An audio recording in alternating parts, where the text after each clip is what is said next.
Hominy and Talihina. We're going to start on this end.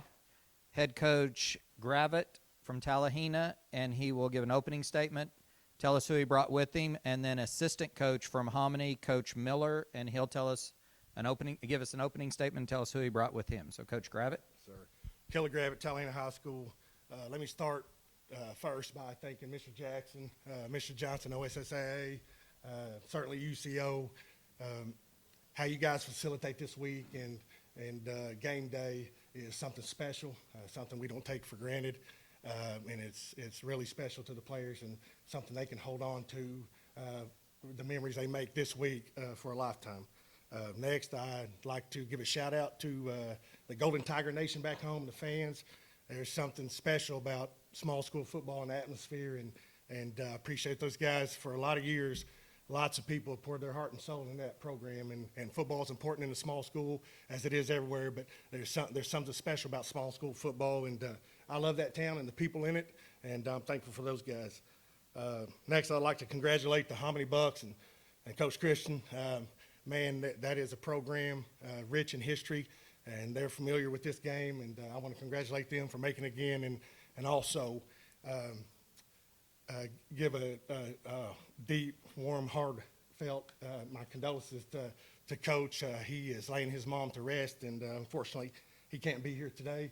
And so my hope and prayer and thoughts are with those guys, and hoping he can be able to compartmentalize some of this week and get his team focused and put on a good football game for you guys. I'm really excited for this week for our guys. This is my 25th year at Talihina, and Talihina's been to this game 4 times in program history. And I'm fortunate and blessed to have guys like this behind me, and so they're able to do it back-to-back years, and so they hold half of those state final appearances. And I'm just really excited for the week and what it holds, and hoping to and have the chance to win the state championship. Behind me, I have number 1, Simons. He's our X-receiver in the spread offense, and you guys know what the X-receiver is. A lot of times he can change the game, or if you will, steal a game like he did last week, and a lot of times he takes double teams, and so we get the ball to our other receivers. And then number 4, you guys know Landon Griffith, man, he's a dude, and he's the captain of the ship, and his numbers speak for itself, and it's unfortunate I can just bring 3 of them, and I got Jake Shear, another receiver, Z receiver, and he's a program guy and an even better person. And like I said, it's unfortunate that you can only bring 3, because at a small school football, it takes everybody. It takes everybody pulling on that rope, and that's exactly why we're here, from the scout team player to the guy that never gets a significant rep to Landon Griffith. It takes everybody. And so, again, really excited to be here and looking for the opportunity to win a state championship. Coach Miller. Vance Miller, assistant football, Hominy. I'd like to thank the UCO for having us here, the OSSAA for having us. This is a really cool deal. Also want to thank Coach Christian for trusting me to fill in for him during this time. Thoughts and prayers are out with him and his family right now. We're really excited about being here. Thankful for our Hominy community. They love football. They want that gold ball. So we're excited to play for it on Thursday. I brought with me number 56 here, TJ Piercy, plays O-line, D-line for us. Next to him is JR Lookout, plays O-line, D-line for us as well. Those guys get it done up front and do a really good job. And so then we got number 2, Randy Goodigal. He's here with us as well in the audience. He's our running back, runs really hard, has had a great year for us, and also plays a little bit outside linebacker. Thank you. Chris, I was at the game. This is a question for you, Coach Gravitt. Before we start talking about the game coming up this weekend, I did some research on your numbers, and your first 12 seasons, you won 119 games. And that's almost 10 a year. That's a significant number for high school football. Your next 6 years, there were a lot of zeros in those years, and I believe if I calculated correctly, in those 6 years you may have won 18 games. I don't know what the exact number was. Last 2 years have been very successful. Tell me about your road the first 12 years, and then the next 6, and then where you are now. Yeah, I'm a hometown boy. I graduated from there and took over the program when it was down, and a lot of people tried to convince me otherwise. But again, I'm from there, and my heart's there, and so I was fortunate enough and blessed enough to turn the program around, and I guess those numbers, whatever they are, and win those games, and had some good players doing so, and then the little skid there where we didn't win many football games. COVID hit, and that's an excuse for everybody. And then we have a hospital shut down, and we're not a big school to start with, and so it's just history has shown at small school football, and especially at Talihina, there's going to be highs and there's going to be lows, and so I've been a part of it in my 25-year career there, and I've also played there, so it happens, and history shows it's going to happen again. I'm not sure I can go through it again, but no, very blessed to be a football coach there. Like I said, I love that town. I love the people in it, and we've had some highs and lows, and here we are again. I had several opportunities to take a different job and chose not to. I decided to weather the storm, and here we are, back-to-back years in the state championship. For the players at Talihina, how does it feel to go back-to-back? Y'all are able to fill some shoes that y'all were looking up to one day to be able to do, and y'all are able to do that right now. So how do y'all feel? We just feel blessed to be here. I mean, big game. Practiced all week for it.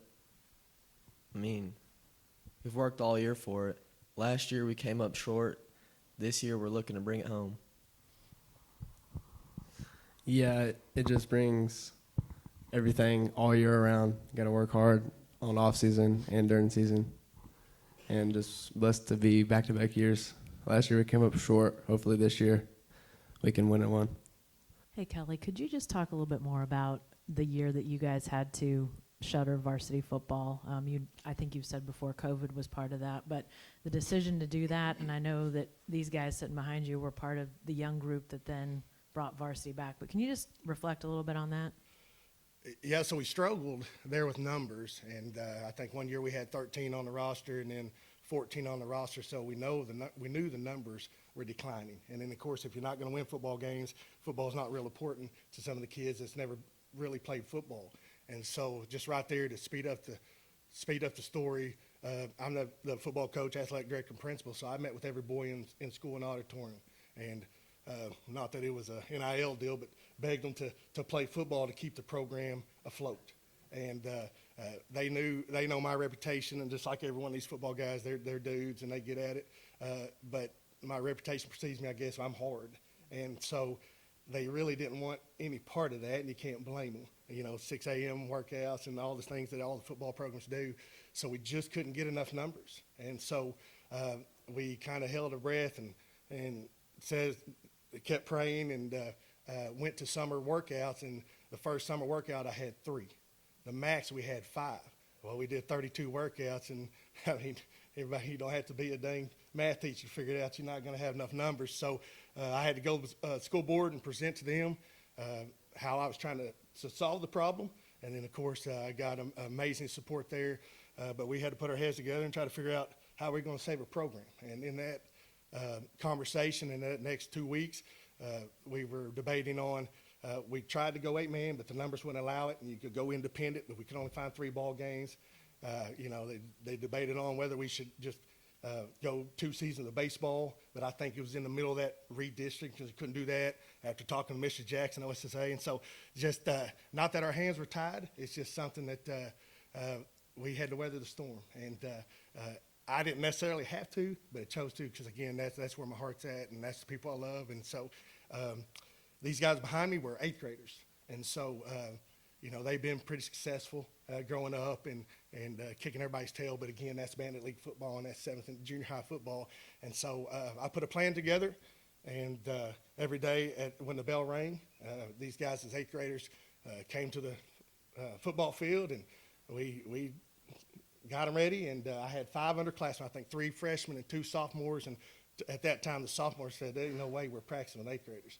And I said, "If you want a senior year, which is seniors last year, you will." And so we could do what we could do being eighth graders. But we practice and we develop these guys. And so not that they're a year ahead of the game, but they got more reps than most eighth graders do in small school. And so that's where we started, and we just put our best foot forward, moving forward. And again, just the mentality and attitude and with the young group, because as a freshman group, they went 5-5 and they won 2 district ball games, and they went 5-5, and I think we played 3 junior varsity teams. So these cats behind me won 2 football games as freshmen, and that's what's going to happen though when you got 14-year-olds playing 18-year-olds. So, but again, they never shied from the work, and they just get at it every day, and I'm super proud of them.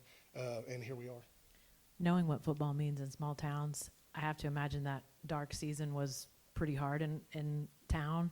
But do you think coming back and the way you guys have played the last few years have changed the appreciation for football in Talihina? Yeah, football has always been important in Talihina, and it's like I said, opening up, it's for many years, and I've played there, an alumni there, and Coach Vance, his name's on the building, and I've had great coaches and been great players come through there. It's meant a lot to a lot of people, and seriously, they poured their heart and soul out to this program. But if things aren't going right, then you got some naysayers, and so it's been, at one point I think somebody read on social media said maybe you need a new football coach, and then last year it said, man, y'all got your football coach back. And so football's meant a lot to a lot of people in that town, and it means a lot to me, and that's why I'm there, and that's why I chose to stay and weather the storm. Vance, there's a ton of tradition in Hominy, and I know you're well aware of that from growing up around there. Brad's dad, Benny, is an Oklahoma football coach, is Hall of Famer. I think Ron Harmon also. So there's a lot of tradition at Hominy. Talk about what it means to the community to have a football team in the state championship. Oh, we're really excited about the football team in the state championship. Very rich tradition. Fortunately, in my early career, I started in Hominy as assistant, and I was the head football coach. So I knew of Coach Ballard, Coach Harmon, all those guys that won state championships, all the games that they'd won while they were there. So the town of Hominy is extremely excited about, having a chance to win the gold ball. And I think that's the expectation. That's the standard every year. Homony's been in the playoffs the last, ever since I think 97 was the last time they hadn't been in the playoffs. So I think it's just expected, and kids growing up at a young age, they just know that the gold ball is what we're going after every year. And so, and our players are really excited about that. We brought 3 today, but some of them are still at home. Blaine Hip anchors our team at quarterback and linebacker and kicks and punts and does it all. And then we got an addition this last year, DeMarcus Coleman, that's caught a lot of balls that have done a great job for us this year as far as helping us throughout the playoffs. But such a rich tradition there in Hominy. You got even Danny Daniels, that's who I worked for, won a state championship there. I was on his staff in 2001. Then, of course, Hominy wins it again in 2016 with Zayden Collins. And so great place, great small school, small town football.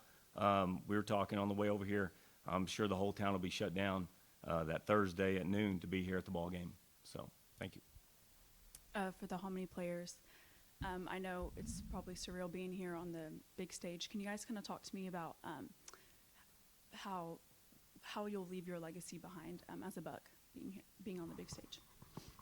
I'm gonna leave it all on the field. Football is one of the best things that ever happened to me, especially this guy. And then my running back up there, they always pull me out of dark places. The beginning of the season, I didn't really want to play football. I didn't really like football. And just growing as a family and the coaches being another dad to me, it pulled me out of that dark space, out of my head, and it just makes me want to play football all over again. Like, if I wish I could go back, because I'd completely do it differently. I would 100% all practices. I leave everything on the field every time, because now it's the last game, and it hurts.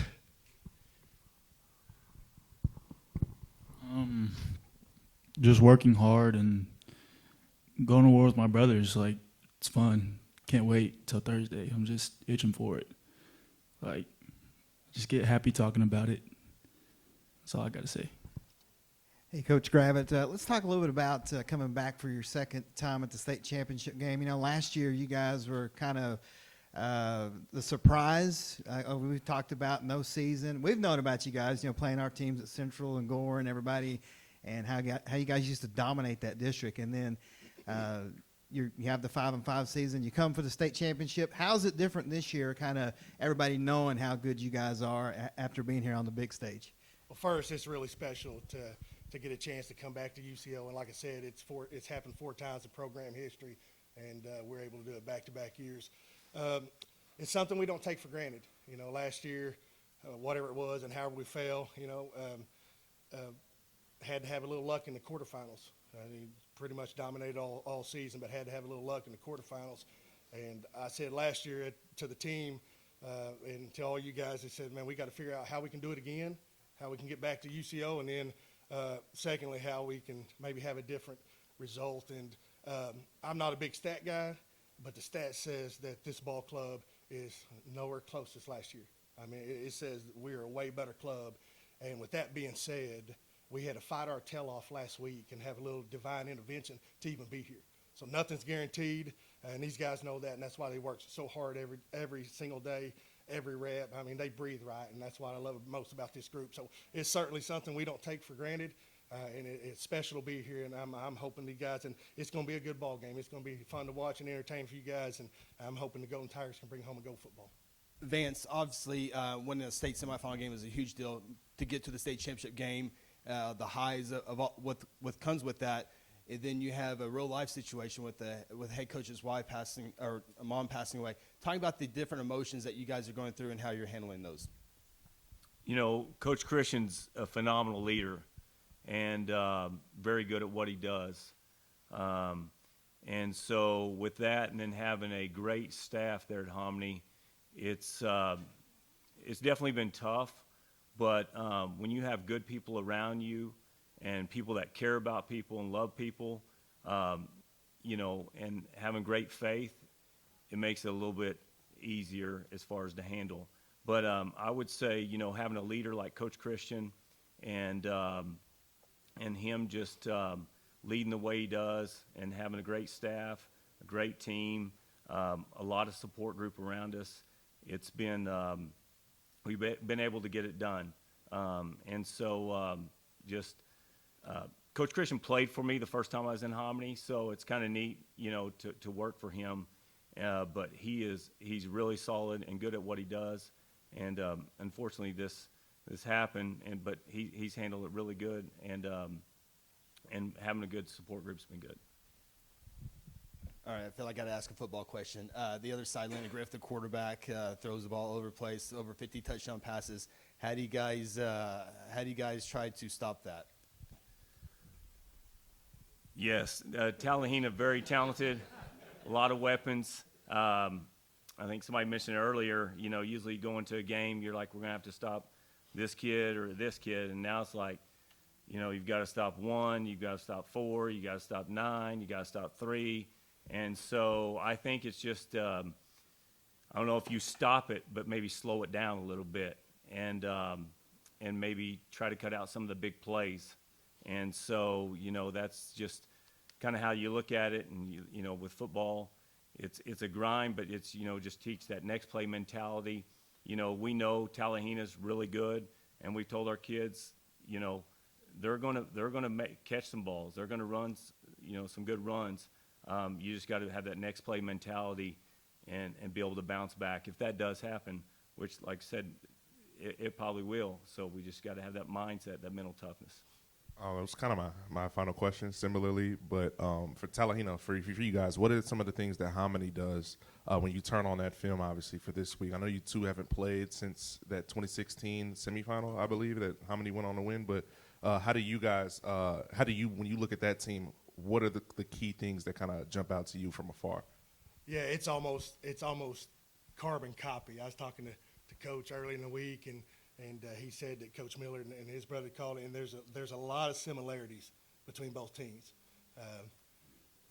Quarterback's really good.